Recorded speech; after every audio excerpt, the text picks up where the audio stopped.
한국경제TV 생생한 실전 투자 정보 와우퀴. 월 5,000원 커피값으로 투자 정보가 내 손 안에 배달됩니다. 와우킥 N에서 만나요. 네, 매크로인사이트 시작해 보도록 하겠습니다. 오늘은요, 허준영 서강대 경제학과 교수 모셨습니다. 어서 오세요. 반갑습니다. 네, 최근에 변동성이 굉장히 큽니다. 우리 시장도 그렇고 미증시, 금값, 코인까지 변동성이 굉장히 큰 장세인데 자산 시장에 좀 불안한 경고음이 켜졌다 이런 판단이 있습니다. 그 배경은 뭐라고 보십니까, 교수님? 두 가지인데요. 자산 시장이라는 게 최근에 워낙 미국의 AI 랠리를 달리고 있는 자산 시장이어서 물론 금도 있고 코인도 있지만요. 메인 테마는 미국 AI 랠리인데 두 가지의 제동이 한때 걸렸던 것 같습니다. 하나는 한 열흘 전까지 꽤 크게 나왔었던 미국 금리 인하 속도 조절 들어가는 거 아니냐라는 게 첫 번째. 그리고 두 번째는 저희 거의 매일 울고 웃게 만드는 테마는 역시 AI의 거품론. 이 두 가지가 저는 제일 큰 것 같습니다. 네, AI 거품론을 두고 하루는 올랐다가 또 다음 날에는 빠지면서 변동성이 큰 상황인데 12월 FOMC 이야기도 좀 해보도록 하죠. 일단 FOMC를 두고 지난주까지만 하더라도 동결 가능성이 굉장히 컸다가 오늘인가요? 금리 인하 가능성이 다시금 커지고 있는 상황입니다. 하지만 고용이 여전히 아쉬운 상황이죠. 실업률도 소폭 상승을 했는데 고용 시장 먼저 점검해 주실까요? 그러니까 미국 고용 시장이 네. 식고 있는 건 맞는 것 같고요. 그런데 지금의 고용 시장이 식는 것이 다른 때랑 뭐가 다르냐라고 생각을 해보면 결정적으로 저는 미국이 최근 들어서 굉장히 양극화된 경제 구조를 가지고 있다라는 얘기들이 나오고 있는 걸 좀 주목해 볼 필요가 있을 것 같습니다. 한편으로는 AI 쪽에서 굉장히 투자가 활발하게 되면서 GDP 성장률 자체를 끌어올리는 부분이 있고, 하지만 반대편에서는 계속해서 고용이 냉각이 되고 있는 부분, 노동 수요가 줄어들고 해고가 좀 늘고 있는 부분이 있다라는 건데요.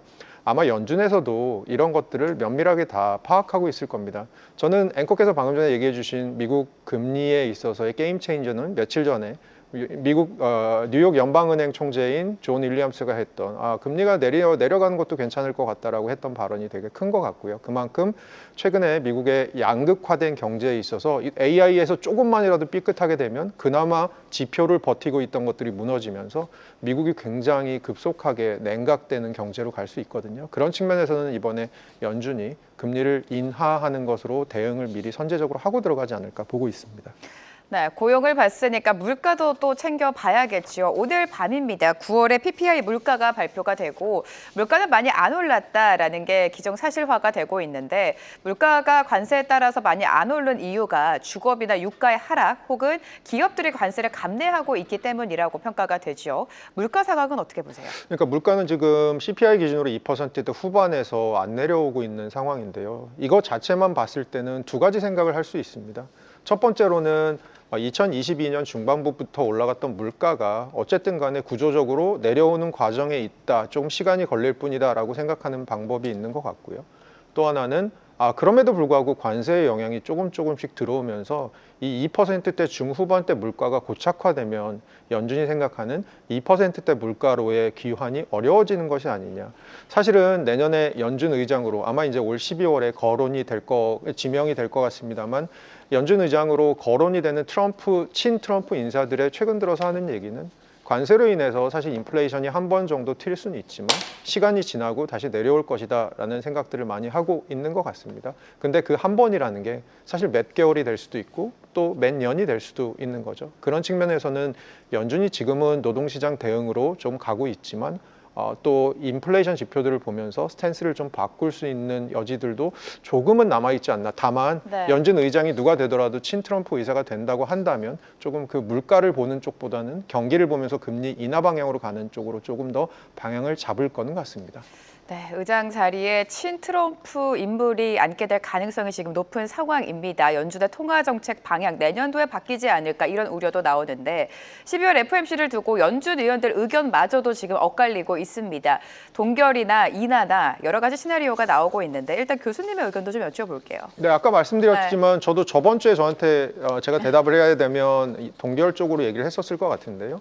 이번 주로 넘어오면서 연준 위원들의 생각들이 점점 이 노동시장 쪽의 대응으로 가야 되는 것이 아니냐로 돌고 있는 것 같습니다. 그런 측면에서는 저는 이번에 인하를 하고 내년에도 그럼 이번에 인하하면 상단 기준 3.75가 되고요. 내년에 지금 시장의 기대도 그렇고 연준이 얘기하고 있는 것도 한 3.25까지 금리가 내려가는 방향으로 갈 거다라고 얘기를 하고 있어서 내년에도 금리 인하가 한 3번 정도 있을 수 있다. 혹은 2번 혹은 3번 정도 있을 수 있다 정도의 생각을 한번 하실 수 있을 것 같습니다. 네, 금리에 대한 이야기를 나눠봤고요. 앞서서 교수님께서도 말씀해 주신 게 최근 증시의 변동성을 키운 요인은 AI 버블론입니다. AI 버블론을 두고 너무 지금 막대한 투자가 단행이 되고 있다. 투자만큼 수익을 거둘 수 있을 것인가 이런 우려가 제기가 되고 반면에는 지금 수익을 이야기하기에는 너무 이르다라는 평가도 나오고 있습니다. AI 버블론에 대해서는 교수님께서는 어떤 견해를 갖고 계십니까? 그러니까 제가 AI 업종을 보는 사람은 아니지만 네. 최근 들어서 AI 업계에 계신 분들과 얘기를 좀 해보면 느끼는 점이 한 AI에 대한 설비 투자의 맥스는 한 내년까지 될 것 같다. 피크는 한 내년까지일 것 같고 그러면 이제 이 설비 투자의 피크가 내년이라는 게 무슨 얘기냐라고 하면 점점 시장은 이제 어느 기업에서 어느 정도의 수익이 나오는지에 대한 관심으로 조금 옮겨갈 수 있을 것 같다라는 생각 정도를 하고 있습니다. 그렇게 봤을 때는 지금의 AI 버블에 대한 걱정들이 당연히 수익이 이제까지는 안 나온 거 한편으로는 이해했어. 그리고 앞날이 좋을 거야 라는 생각이 많았다면 이제는 점점 그동안 과외비 많이 들였으니까 이제 성적 좀 올라갈 때 되지 않았나 라는 장세로 저는 조금씩 바뀔 수 있을 것 같고요. 그런 측면에서 사실 증시 변동성 같은 것도 더 커질 수 있다는 생각이 드는데요. 제가 데이터를 한번 찾아봤더니 저희 벤치마크로 삼을 수 있는 과거 이그젬플이 1995년부터 2000년까지 있었던 IT 버블이 있었습니다. 그 당시에도 최고점 대비 10% 이상 빠졌던 거래일이 12번 이상 있었습니다. 그렇게 봤을 때 지금의 조정 장세가 있다가 또 AI의 모멘텀으로 올라갔다가 오늘만 해도 사실 나스닥 지수 사실 굉장히 많이 올랐잖아요. 이런 장세들이 지속될 것 같은데 한편으로는 드리고 싶은 말씀이 아까 제가 방금 전에 IT 버블 때 얘기 드렸잖아요. 그때 결국 마지막까지 손절하지 않고 남아있던 사람들의 수익률이 저점 대비 1100%였다고 합니다. 그러니까 결국은 남아있는 사람이 이기는 장일 텐데 근데 아무나 남아있을 수 있느냐. 개인 투자자보다는 아무래도 자금력이 좋은 기관 투자자들이 남아있을 가능성이 크기 때문에 개인 투자자들 분들의 사실은 조금 선택 이런 것들이 중요한 그런 시점 아닌가 보고 있습니다.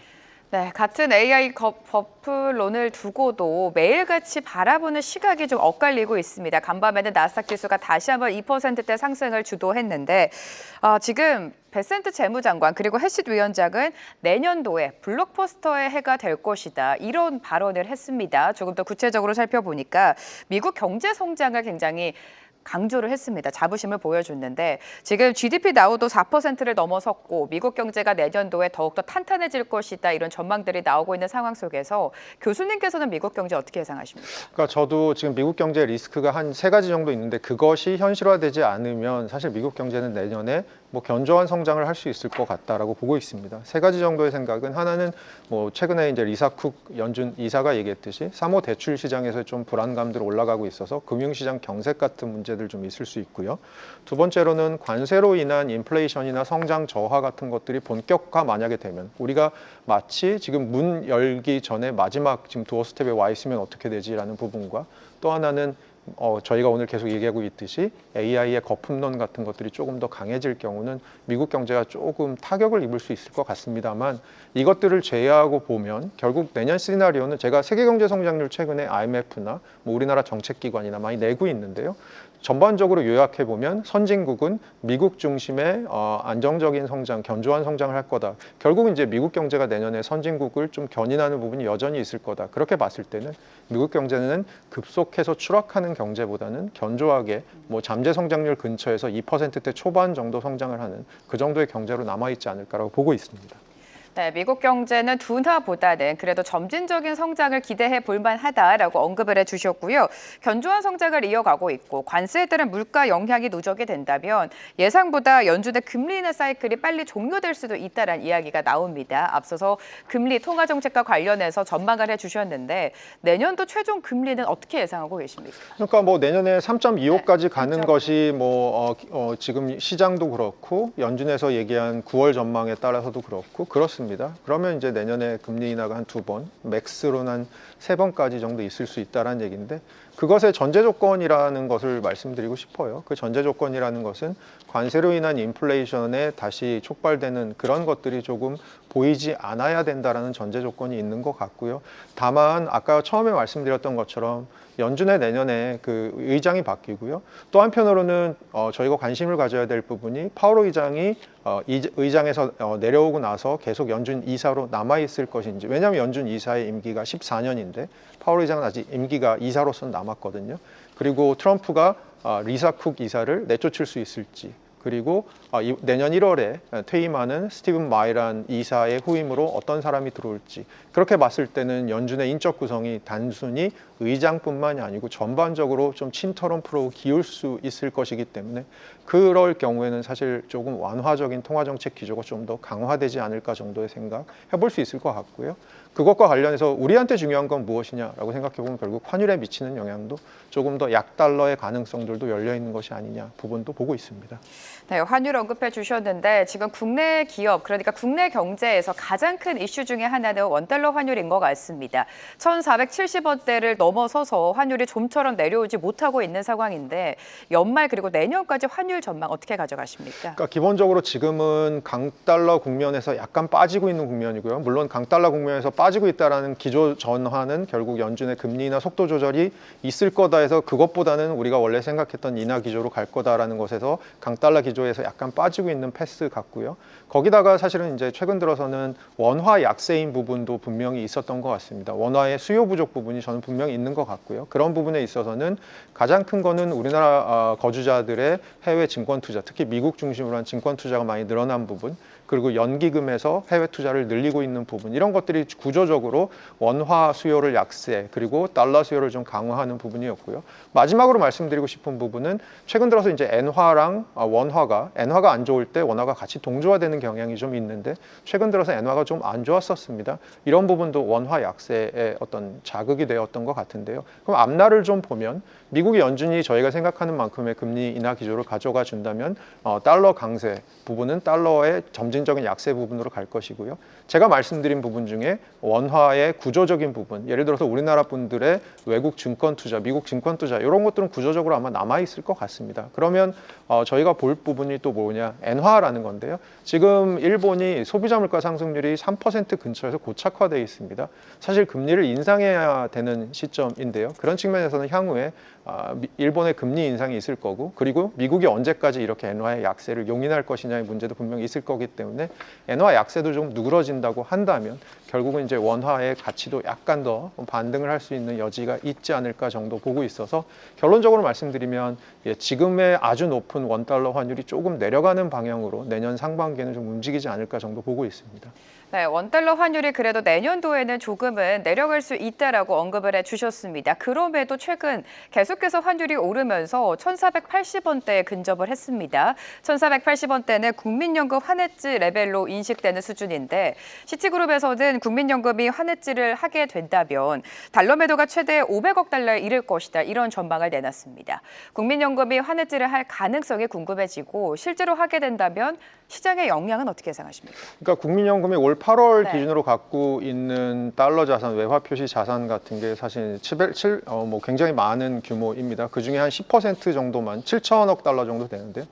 그 중에 한 10% 정도만 지금 전략적인 환해지라는 것을 해서 자산을 팔아야 된다면 우리 돈으로 꽤 많은 자금, 제가 기억이 맞다면 제가 아까 7천억 달러라고 잘못 말씀드린 것 같은데 그 10%만 우리나라 돈으로 환전을 한다고 하더라도 그게 한 500억 달러 정도의 규모가 이제 시장에 풀리게 됩니다. 그렇게 보면 일시적으로는 사실 달러의 가치를 좀 누그러뜨리고 원화의 가치를 좀 올리는 방향으로 작용을 할 수 있을 것 같습니다만 이게 뭐의 전제냐 하면 내년에 미국의 금리 인상이 그대로 가면서 달러의 강세 기조가 좀 약화되면 그때까지 우리가 쓸 수 있는 일종의 해열제 정도라고 생각을 저는 하고 있습니다. 구조적으로는 원화의 수요를 좀 늘리는 방향이 있어야 될 건데 그것에 대해서는 사실은 지금 어떤 정책적인 접근이나 이런 건 보이지 않고 오히려 반대로 지금 우리 내년에 대미 투자 200억 달러씩 들어가야 될 이런 것들만 지금 보이고 있는 상황이거든요. 저는 일시적으로는 쓸 수 있습니다만 그 자체가 저희 경제의 펀더멘털을 바꾸면서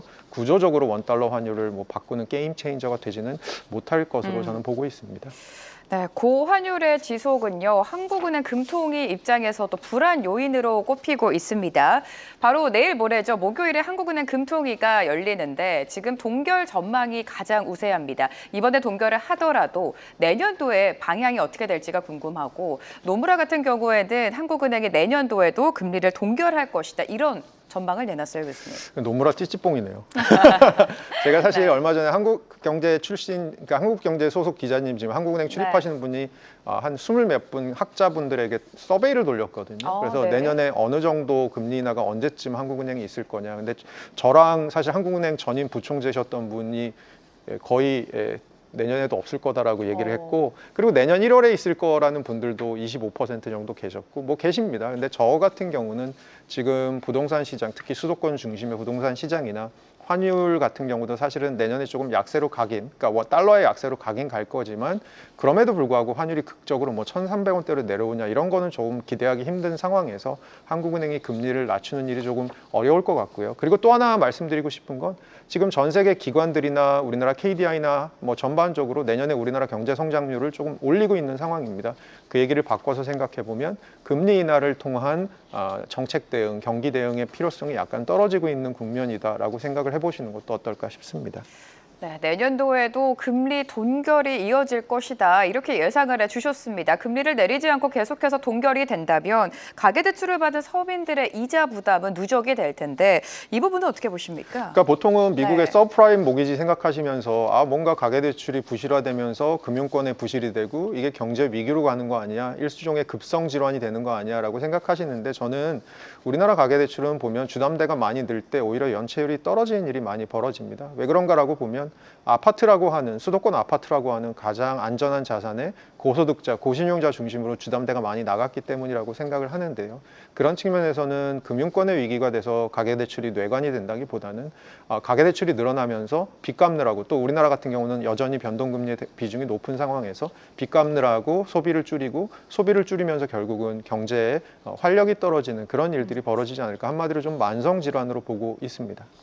네, 이번 금통위에서 주목하는 게 당연히 총재의 발언이 되겠고요. 수정 경제 전망입니다. 앞서서 교수님께서도 짚어주셨지만 KDI에서는 경제 성장률을 좀 상향 조정을 했죠. 한은에서도, 한국은행에서도 경제 성장률 전망을 높일지가 좀 궁금해지는 시점입니다.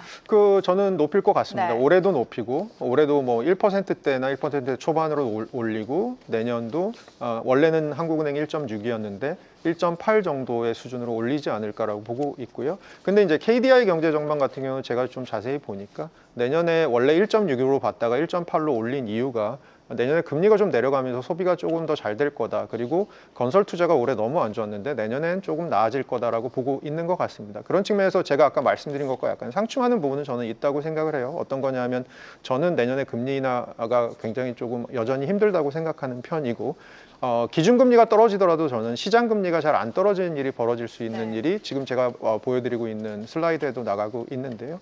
그런 측면에서는 내년에 채권 발행이 많이 되면서 시장금리가 조금 하방 압력이 제약이 될 것 같다는 생각을 하고 있거든요. 그런 측면에서는 내년에 소비가 얼마나 반등할지, 건설 투자 같은 것들이 얼마나 반등할 수 있을지, 이런 것들에 대해서는 저는 약간의 의심을 갖고 있습니다만, 전반적으로 지금 정책기관에서 보기에는 내년에 여전히 반도체 사이클이 좀 긴 게 들어와서 수출도 잘 될 거고, 뭐 그런 측면에서는 내년에 조금 나아지지 않을까라고 보고 있는 상황인 것 같습니다.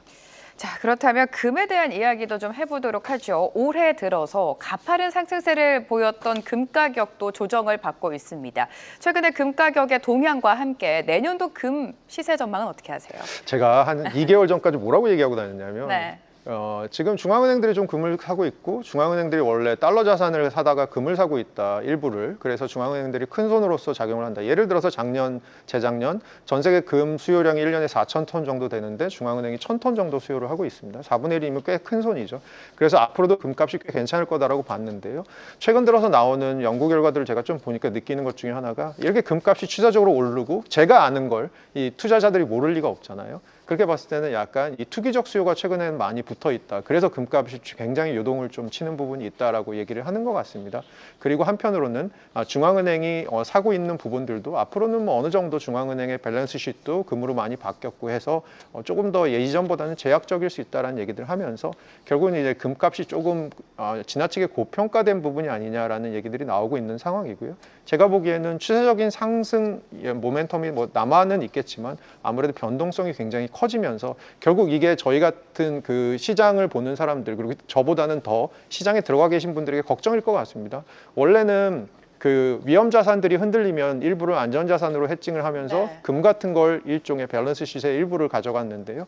이제는 금조차도 굉장히 변동성이 커진 상황. 어떻게 보면 이제는 어디로 해서 어느 자산으로 해칭을 해야 되지? 이런 것들에 대해서 생각이 조금 늘어나는 그런 구간이 아닐까 싶습니다. 네, 금값의 상승은 이어지겠지만 올해 보여줬던 이러한 급격한 상승은 다소 제한적일 수 있다라고 언급을 해주셨습니다. 금값 얘기했으니까 코인 시장도 살짝 여쭤보도록 할게요. 지금 코인 시장 역시 급하락이 좀 나오고 있는 상황이죠. 코인 시장 대응은 어떻게 하면 좋을까요? 저는 사실 코인이 뭐 경제학자들이 보통 그런 얘기 많이 하잖아요. 원래 이거는 본연의 가치가 없는 자산이라 위험해. 저는 그래서 위험하다기보다는요. 네. 그것과 관련돼서 사실은 위험 자산 중에서도 조금 고클래스 위험 자산이라는 게 제일 저는 조금 걱정스러운 부분이고요.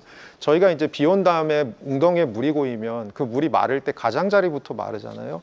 그렇게 봤을 때는 제가 보기엔 어떻게 보면 코인에 들어가 있는 자금들이 가장 그 가장자리 자금들이 아닐까라고 생각을 해서 결국은 아까 제가 뭐라고 말씀드렸냐면 세상은 점점 이제 리스키해지면서 변동성이 커지고 있는데 한마디로 한편으로는 또 해칭을 할 구석들은 점점 없어지고 있다. 이렇게 보면 아무래도 위험 선호에 대한 심리들도 누그러지는 부분이 저는 분명히 있을 것 같습니다. 그런 측면에서는 상대적으로 코인 시장이 조금 더 다른 시장보다는 조금 더 같이 조정받을 가능성들이 좀 있지 않나 네. 정도의 생각하고 있습니다. 코인 시장의 조정은 불가피할 수 있다라고 말씀을 해주셨습니다. 시장을 그동안 짓눌렀던 건 AI 버블론도 있지만 풍부했던 유동성이 지금 메말라가고 있습니다. 단기 자금 경색에 대한 우려도 커지고 있는데 내년도까지 우리가 유동성 장세를 기대해도 좋을까요? 어떻게 보십니까? 일단은 QT 종료로 이제 들어가는 상황이고요. 그리고 아까 말씀드린 것처럼 미국 중심으로 어떻게 보면 전 세계 벤치마크 금리인 미국 금리가 그래도 점진적으로 인하하는 방향을 가는데 그 와중에 결정적으로 이제 미국 경제는 견조하게 버티는 경제로 간다라고 한다면 어떻게 보면 사실은 조금 더 다시 유동성 장세의 느낌이 나올 수도 있을 것 같고요. 또 한편으로는 사실 저는 코로나 이후에 시장에 풀렸던 선진국 중심의 유동성들이 아직은 많은 부분 좀 남아 있다고 생각을 하거든요. 그런 측면에서는 유동성 장세는 언제든지 펼쳐질 수 있는데 문제는 뭐냐면 이거는 자금의 공급이죠. 수요 측면을 보면 사실 최근에 AI 기업들이 원래는 뭐 자기 자본 갖고 투자를 하고 하는 행태에서 점점 회사채 시장으로 나오고 있는 부분이 있어서 금액들이 워낙 투자 금액이 커지다 보니까요. 그런 측면에서는 이 회사채 발행 같은 것들을 통해서 사실은 시장 금리가 또 밀어 올려지면서 그 유동성 효과가 일부 좀 상쇄되는 부분도 저는 분명히 있을 것 같다. 결국은 저희는 조건 실커금 안에 이 AI라고 하는 큰 자이언트 옆에서 살아가는 그런 경제가 될 수밖에 없을 것 같습니다. 네, 지금 주식시장, 금, 코인까지 짚어주셨는데 올해가 이제 한 달 정도 남은 것 같아요. 자산 배분 전략 마지막으로 여쭤볼게요, 교수님.